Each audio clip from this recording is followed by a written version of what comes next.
মই সকলো অসমবাসী ৰাইজৰ সুখ সমৃদ্ধি কামনা কৰিছোঁ। তেখেতসকলৰ জীৱনলৈ অভাৱ অনাটন এইবিলাক আঁতৰ হওক, সকলোৰে ঘৰত শান্তি আহক, লক্ষ্মী দেৱীয়ে সকলোৰে ঘৰত বসতি কৰক, সকলোৰে সুস্বাস্থ্য কামনা কৰিছোঁ।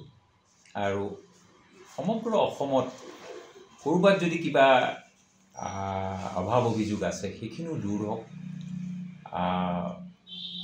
একেবাৰে শেষত মই এটাই কথা ক'ম যে অসমবাসী ৰাইজে এই উৎসৱভাগ পৰম্পৰাগতভাৱে পালন কৰে। ছাৰ আৰু এটা কথা এইটোতো একেবাৰে ঠিক কথা যে অসমীয়া জাতিটোৰ যিখিনি পৰম্পৰা আছে এইখিনি অতীজৰ পৰা চলি আছে। ম'হ যুঁজ চলি আছে, বুলবুলি চৰাই যুঁজ চলি আছে। এইখিনি চৰকাৰে অনুমতি দিছে, মই স্বাগতম জনাইছোঁ। চৰকাৰৰ অনুমতি মানে এইটো আইনগত হৈ পৰিলে। আৰু এটা কথা দেখা নাই, মইতো ম'হ যুঁজ চাইছোঁ বা কেতিয়াবা এনেকুৱাও হৈছে গুৱাহাটীলৈ গৈ আছোঁ বা ঘূৰি আহিছোঁ, এই সময়ছোৱাত ৰাস্তাৰ কাষত ৰৈ ম'হ যুঁজ চাইছোঁ। আৰু এইটো ম'হৰ যিসকলে যুঁজাবলৈ যায় সেইসকল বহুত আগৰ পৰা আহি কেম্প কৰি থাকে।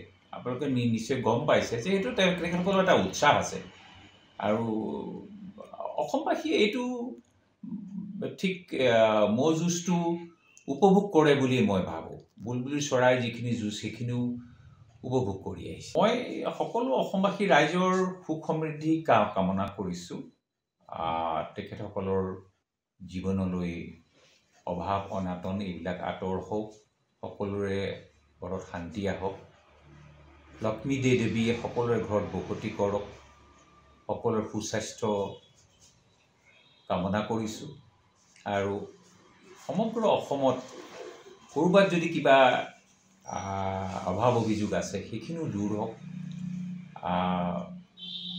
একেবাৰে শেষত মই এটাই কথা ক'ম যে অসমবাসী ৰাইজে এই উৎসৱভাগ পৰম্পৰাগতভাৱে পালন কৰে। ছাৰ আৰু এটা কথা এইটোতো একেবাৰে ঠিক কথা যে অসমীয়া জাতিটোৰ যিখিনি পৰম্পৰা আছে এইখিনি অতীজৰ পৰা চলি আছে। ম'হ যুঁজ চলি আছে, বুলবুলি চৰাই যুঁজ চলি আছে।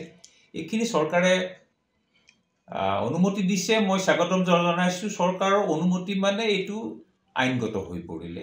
আৰু এটা কথা দেখা নাই, মইতো ম'হ যুঁজ চাইছোঁ বা কেতিয়াবা এনেকুৱাও হৈছে গুৱাহাটীলৈ গৈ আছোঁ বা ঘূৰি আহিছোঁ, এই সময়ছোৱাত ৰাস্তাৰ কাষত ৰৈ ম'হ যুঁজ চাইছোঁ।